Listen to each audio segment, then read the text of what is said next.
So mapagpalang gabi po sa ating lahat and happy Holy Sabbath po. Purihin ang Panginoon sa kanyang kabutihan na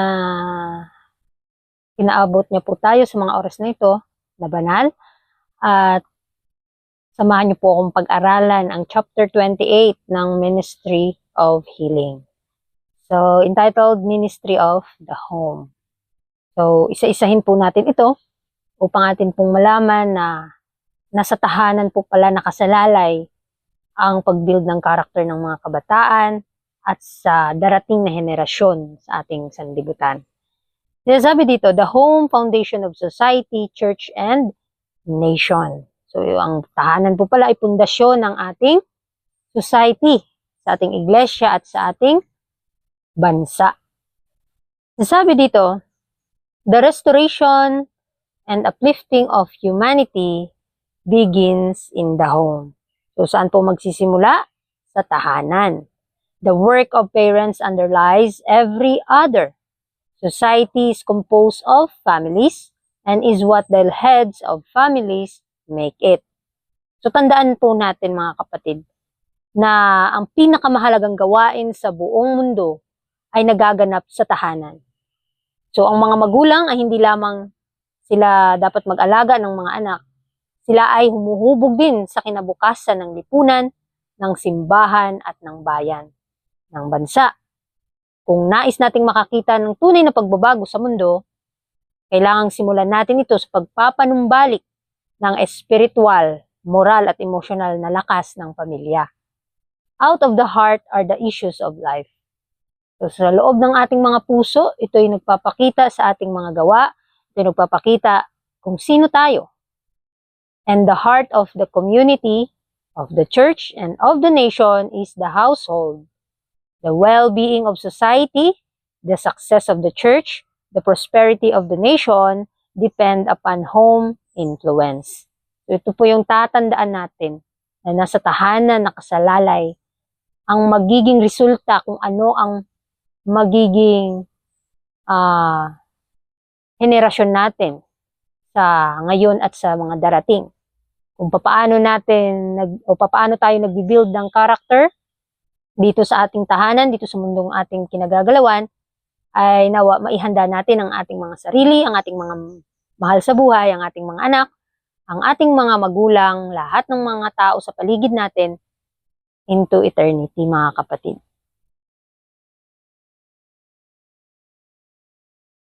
Parenting, the first and greatest mission field. So, ano po ba ang gawain ng mga magulang? Ito yung kauna-unahang at pinakadakilang kanilang mission o ito yung lugar na kailangan nilang maipakita kung sino sila at sino ang Diyos na kanilang pinaglilingkuran.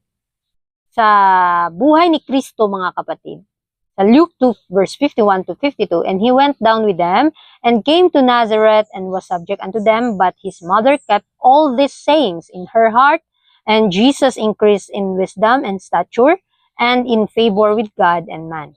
So dito, sa buhay ni Kristo, sa kanyang kabataan ay naging masunurin siya sa kanyang mga magulang at lumago siya ng balanse sa karunungan, sa pangangatawan sa harap ng Diyos at ng mga tao. So isa itong modelo, halimbawa ng tunay na pag-unlad ng isang kabataan na nagsisimula sa tahanan sa ilalim ng pangangalaga ng mga magulang. The Savior's early years are more than an example to the youth. They are a lesson and should be an encouragement to every parent. So tandaan natin, yung buhay ni Kristo sa kanyang kabataan ay isa po itong ehemplo ng ating mga kabataan. Tayo, sa panahon ngayon. Ito yung aral na dapat malaman ng mga magulang upang kanilang maintindihan kung ano ang dapat nilang gawin habang naghuhubog ng karakter ng mga kabataan. The circle of family and neighborhood duties is the very first field of effort for those who would work for the uplifting of their fellow men. There is no more important field of effort than that committed to the founders and guardians of the home.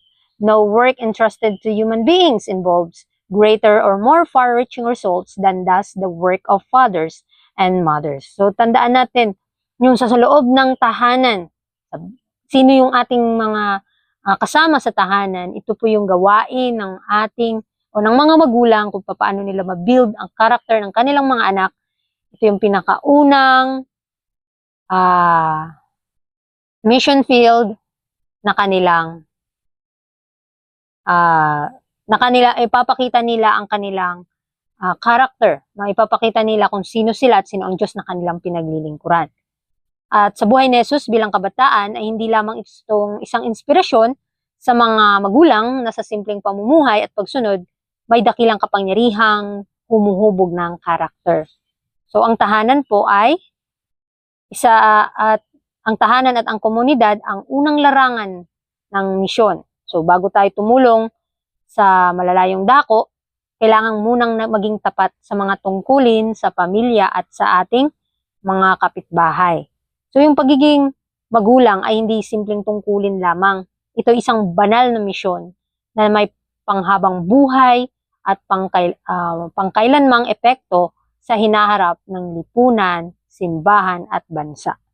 So napakalaking gawain po ito para sa mga magulang. The home, root of character, source of society's health. So ang tahanan po pala dito nagmumula kung saan nag-uugat ang pag-build ng character. At ito din po yung pinagmumulan ng kalusugan ng ating bansa. And ye fathers, provoke not your children to wrath, but bring them up in the nurture and admonition of the Lord. So, hinihimok tayo ng Diyos na ang mga magulang, lalo na ang ama at ina, na magdisiplina ng may pag-ibig, magturo ng may kabanalan, at magpalaki ng mga anak na malapit sa Diyos. So sa ganitong paraan na itataguyod ang matibay na pamilya na magiging ilaw sa lipunan. Ang summary po ng Ministry of Healing 351, the future of society depends on today's children and youth, and their character is shaped primarily in the home. A large portion of the world's suffering, crime, and immorality is rooted in the failure of proper home training. If home life were pure and children were rightly prepared for life's challenges, the world would be vastly different. So, tandaan natin mga kapatid, yung kinabukasan ng ating lipunan, ng ating bansa, ay nasa mga kamay ng kabataan. So, anuman ang magiging katangian ng susunod na kahenerasyon, ay siyang magiging katangian ng buong lipunan. Kung sila'y matuwid, magiging matatag ang bayan. So, ating isipin mga kapatid, ano ba yung ugat ng kasamaan sa mundo? Di ba po ay ang sirang tahanan? Hindi yung paaralan, hindi media, kundi ang tahanan ang pangunahing lugar kung saan nagsisimula ang pagkasira o pagtatag ng karakter ng tao. So, kailangan natin yung dalisay na tahanan. Ito yung daan ng mabuting mundo. Kung ang bawat pamilya ay nagtuturo ng paggalang, pananampalataya, disiplina at kabutihan, hindi kakailanganin ng lipunan ng maraming kaibilangguan, batas o rehabilitation. Kasi nasa tahanan nagsisimula kung siya ba ay masama o mabuti. Kaya tandaan natin, yung pagbabago ng mundong na ating ginagalawan ay hindi nagsisimula sa gobyerno, ekonomiya, o anuman, kundi sa simpleng aral at halimbawa sa tahanan. Dahil ang pamilya ang ugat ng pagkatao ng bawat isa, at kapag ito'y malusog sa espiritual at sa katotohanan, ang buong mundo ay magkakaroon ng pag-asa. Tandaan po natin ito. Next is Christian hospitality, a ministry of love. So dito, sabi dyan sa Hebrews 13 verse 2, be not forgetful to entertain strangers, for thereby some have entertained angels unawares. So, yung pagbibigay ng bawat Kristiyano, isa po itong ministry ng pag-ibig. So, yung pagiging mapagpatuloy ka at sa iyong kapwa ay isang banal na tungkulin. So, sa panahon ng kawalan ng tiwala at pagsasarili, tayo ay tinatawag pa rin ng Diyos na maging bukas ang puso at tahanan sa ating mga kapwa, sapagkat sa ating kabutihan, maaari tayong makikiisa sa mga gawaing makalangit. So ito po yung tatandaan natin, Ano yung pinapakita nating ugali, paano tayo makikitungo sa ating kapwa, ay ganun din tayo nakikitungo sa ating mga sa mga anghel sa langit. Kaya ano yung gawain natin dito sa mundo ay cooperate lamang po tayo sa gawain ng Panginoon sa langit. So next, sabi dito na there are many others to whom we might make our homes a blessing. Our social entertainments should not be governed by the dictates of worldly custom, but by the Spirit of Christ and the teaching of His Word. So tandaan natin, ang ating tahanan ay dapat maging pagpapala sa iba. At hindi lamang para sa sariling pamilya, kundi para rin sa mga bisita, kapitbahay, kabataan, at mga nangangailangan. Dapat buksan natin yung ating tahanan para sa paglilingkod at pakikibahagi sa pag-ibig ni Kristo.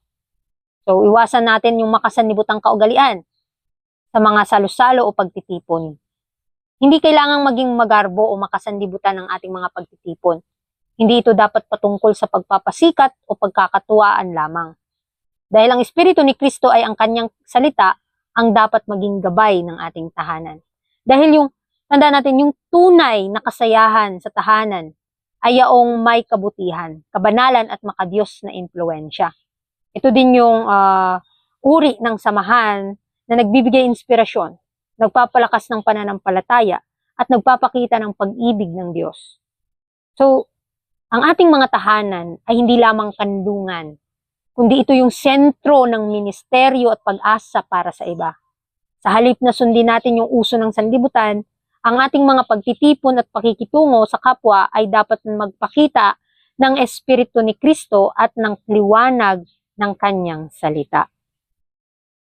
The home, a refuge for tempted youth. Hindi natin mapipigilan na tayong mga kabataan ay may times talagang natutukso at huwag tayo maging kumpiyansa dahil inisip natin na nasa gawain tayo ng Panginoon ay napakalakas na natin sa pananampalataya. Tandaan natin, ang tahanan ay isang kanlungan ng bawat natutuksong kabataan. Our homes should be a place of refuge for the tempted youth. Many there are who stand at the parting of the ways. Every influence, every impression is determining the choice that shapes their destiny both here and hereafter. So tandaan natin, yung tahanan bilang kanlungan ay sa gitna ng mundong puno ng tukso, kalituhan, at maling mga impluensya na ating nakikita sa mundong ito, ang tahanan ay dapat maging ligtas na lugar para sa kabataan. Ito nawa ay isang lugar ng pag-ibig, patnubay at panalangin. Kasi maraming ngayong mga kabataan na naluluksa, maraming ngayong nawawala ng pag-asa dahil mismo ang kanilang mga tahanan ay mismo kanilang mahirap na lugar sa kanila. Kaya nananawagan po ang ating Panginoon na nawang ating tahanan ay mapabanal ng kanyang mga salita at maging pagpapala sa iba. Dahil maraming kabataan ang nasa punto ng malalaking desisyon kung susunod sa Diyos o sa sanlibutan. Sa ating kabataan, dito nagsisimula kung tayo po ba ay sumusunod sa Panginoon. Dahil maraming mga point na minsan nagdadalawang isip pa tayo sa mga bagay na kahit alam natin na ito'y mabuti o ito'y masama, ginagawa pa rin natin yung kasamaan kaysa kabutihan. So sa ganitong yugto, ang mga karanasan at impluensya sa tahanan ang maaaring magtulak sa kanila patungo sa buhay o kapahamakan. So tandaan natin na tayo ang nagdidesisyon kung saan tayo papunta. Hindi yung ating kapwa, kundi tayo mismo sa ating mga sarili. So, hindi tayo mabibigla kung maliligtas ba tayo o hindi. Kasi tayo nagmo-mold ng character into eternity Nawa, tulungan tayo ng Panginoon. Nawa, humingi tayo sa Kanya ng gabay. Ano yung dapat kong gagawin para ako maging mabisang manggagawa at maging mabisa at maging tapat na inyong lingkod. Dahil ang ating buhay dito sa mundo, mismo sa loob ng ating tahanan, dito nakasalalay ang panghabang buhay natin. Panghabang buhay na karakter. Dito nagsisimula. Dahil ang bawat salita at kilos sa loob ng tahanan ay may malalim na epekto sa paghubog ng karakter at sa spiritual na direksyon ng kabataan. Ito yung isang desisyong magtatakda ng kanilang kinabukasan sa buhay na ito at sa kabilang buhay. So, sabi dito na in the fear of the Lord is strong confidence, and His children shall have a place of refuge. Proverbs 14 verse 26. So, ito po yung lagi nating isipin na ang pagkatakot sa Diyos ay pundasyon ng tiwala at proteksyon at ng buong pamilya. Kapag ang isang ama o ina ay namumuhay na may banal na takot sa Diyos, ang kanyang mga anak ay tinatamasa ang pagpapala ng proteksyon at kapanatagan, ang tahanan ay nagiging tunay na kanlungan sa isang magulong mundo. So, para po sa ating pagtatapos, before po tayo matapos mga kapatid, balik po muna tayo dito. Na itong tahanan natin na bilang kanlungan ng bawat natutuksong kabataan. Kasi nga, di ba tayo, kahit nakakaalam ng katotohanan, may times din na tutukso tayo. May times din na nawawalan tayo ng pag-asa at bumubulong parati ang kaaway sa ating isipan. At hindi natin ito matatanggi. Kaya nga sabi ng Panginoon, huwag tayo maging kumpiyansa na tayo nakakaalam ng katotohanan ay pumupunta na tayo sa mga malapit na tukso na alam nating may humihila pa sa atin. Even na alam natin ang katotohanan sa mahabang-mahabang panahon, pero dahil nga meron pang hila sa atin yung mga tukso ng kaaway, kailangan natin itong iwasan. At tayong mga kabataan, kung tayo ay umiiwas sa mga maliliit na bagay na ito'y nagbibigay ng tukso sa atin, posible din nating matulungan ang ibang mga kabataan paano sila makaiwas sa mga tukso sa paligid. Kaya, yung ating pagkatakot sa ating Panginoon, ito yung pundasyon ng tiwala at proteksyon ng buong pamilya sa tahanan. Ay maipakita po natin ito sa buhay natin. Sa loob ng tahanan, sa iglesia at sa mundo. Kasi nagsisimula ang lahat sa tahanan talaga. At maraming mga kabataan, maraming mga magulang na nanghihina at nagdadalawang isip kung matutupad ba nila ang kalooban ng Panginoon sa loob ng tahanan. Kahit minsan, naiisip natin na napakalakas ng pagsubok at tukso sa loob ng tahanan, paano natin maipapakita ang katotohanan dito. Sino tayo at sino ang Diyos na ating pinaglilingkuran. Kasi nga, sino yung Diyos na ating pinaglilingkuran, nare-reflect po yung ugali natin sa ating Panginoon na sinasamba. Kaya nawa, bigyan natin ng priority ang pag-aaral ng salita ng Panginoon sa loob ng ating mga tahanan. Huwag nating kaligtaang manalangin, magsamba, araw at gabi sa loob ng tahanan upang ito yung tanging gabay, proteksyon sa loob ng pamilya. Sa lahat ng sinasakupan ng pamilya. Okay? So, the life opportunities. Our time here is short. We can pass through His world but once. As we pass along, let us make the most of life. The work to which we are called does not require wealth or social position or great ability. It requires a kindly, self-sacrificing spirit and steadfast purpose. A lamp, however small, if kept steadily burning, may be the means of lighting many other lamps. So, tandaan natin mga kapatid, ang buhay natin dito sa mundo ay napakaiksi lang. Kung tayo ay mamamatay, hindi na tayo mabubuhay na may second life pa para bigyan ng kaligtasan ng Panginoon. Kaya nga 'di ba, our time here is short. Maikli lamang po ang ating panahon dito sa lupa. Kaya minsan lamang tayong daraan sa mundong ito. Kaya habang tayo'y naglalakbay, gawin na po natin ang pinakamahusay na gawain na makalangit sa ating buhay. So yung gawaing ipinagkaloob sa atin ng Panginoon ay hindi nangangailangan ng kayamanan, katayuan, o salipunan o pambihirang kakayahan. Kundi yung kailangan ay isang mabait. Ito yung kailangan natin, yung isang mabait, mapagsakripisyong diwa at isang matatag na layunin. Na meron ba tayong prinsipyo ng katotohanan na ating pinaninindigan? Kahit humaharap man tayo ng pagsubok, kahit buhay pa natin ang kapalit, alamin po natin at panghawakan po natin ang katotohanan, ang katwiran, ang kabanalan ng ating Panginoon. Dahil tayo, kapag sumusunod sa layunin natin sa Panginoon ng prinsipyo ng katotohanan, magiging isa po tayong ilawan. Gaano man ito kaliit, ay kung patuloy itong nagniningas, ay maaaring maging kasangkapan upang makapagbigay liwanag sa marami pang ilawan. Nawa, ito po yung maipakita natin sa ating buhay. Bilang nag-aangking mga tagasunod ni Kristo, tayo po ay naghahanda lamang ng ating buhay kung ano po yung patutunguhan nating lugar. Kaya marami pa po tayong bagay na dapat mapanagumpayan, na dapat ipanalangin sa Panginoon, na dapat ihingi ng gabay sa Kanya, kasi kahit alam natin yung katotohanan, napakadami pa rin tukso na humahatak sa ating isipan.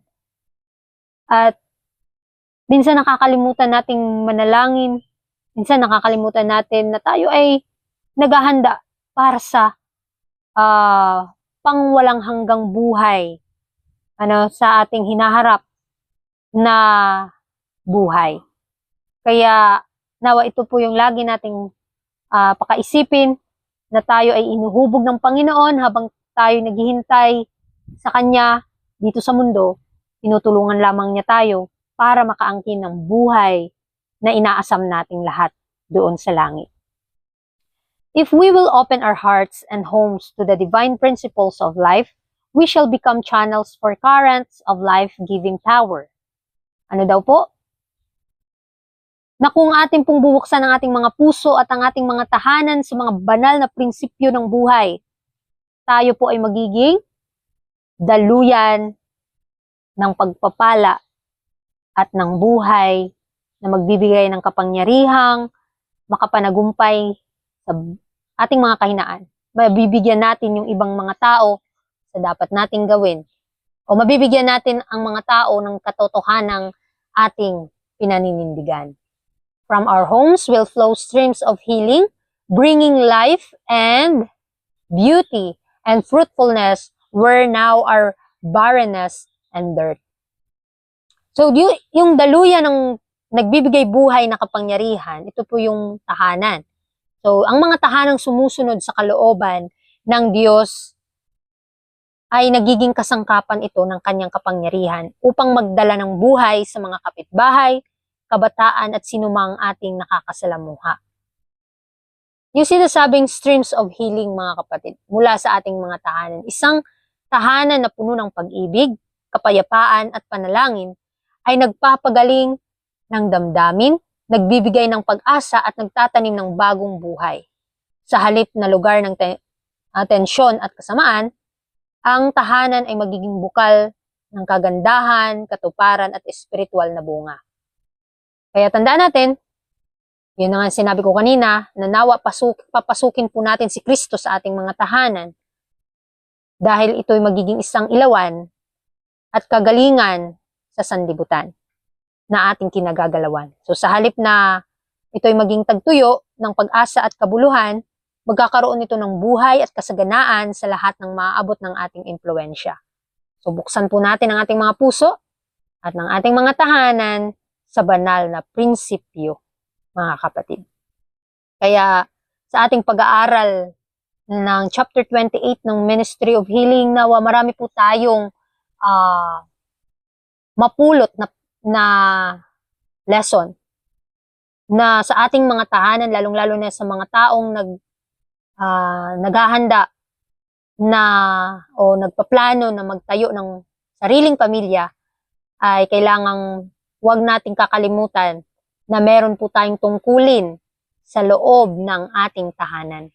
Kaya hindi po basta-basta ang pag-build ng family, kasi merong nakasalalay dito na ministeryo. Obligasyon po ng mga magulang ang kanilang mga anak. At obligasyon din po ng kabataan, ng tahanan, ang mundong kanilang kinagagalawan. Kung ano ang ipinapakitang ugali ng mga kabataan, ito po'y nakasalalay sa tahanan, nakasalalay sa mga magulang kung paano nila pinalaki ang kanilang mga anak.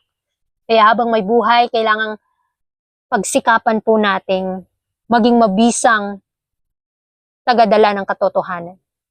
Na maging tapat po tayo na maglingkod sa ating Panginoon habang po tayo naghihintay sa ikalawang pagparito ni Kristo. Nawa ay maipakita po natin sa loob ng ating tahanan ang ugali ng ating Panginoong Hesus dahil ito yung ating pinanghahawakang katotohanan.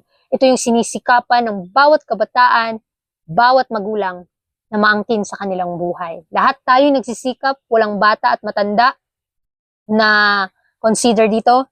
Lahat tayo habang nabubuhay sa mundong ito ay nagsisikap tayo para maangkin ang katotohanan, maangkin ang kabanalan ng ating Panginoon. Dahil ang kabanalan, ito po ay araw-araw at lifetime na pagsunod sa ating Panginoon. Purihin ang Panginoon sa araw ng sa gabing ito at nawa ay tulungan niya tayong maging banal sa kanyang harapan, na maging ilawan sa mundong ating kinagagalawan. Once again, good evening and happy Sabbath sa ating lahat.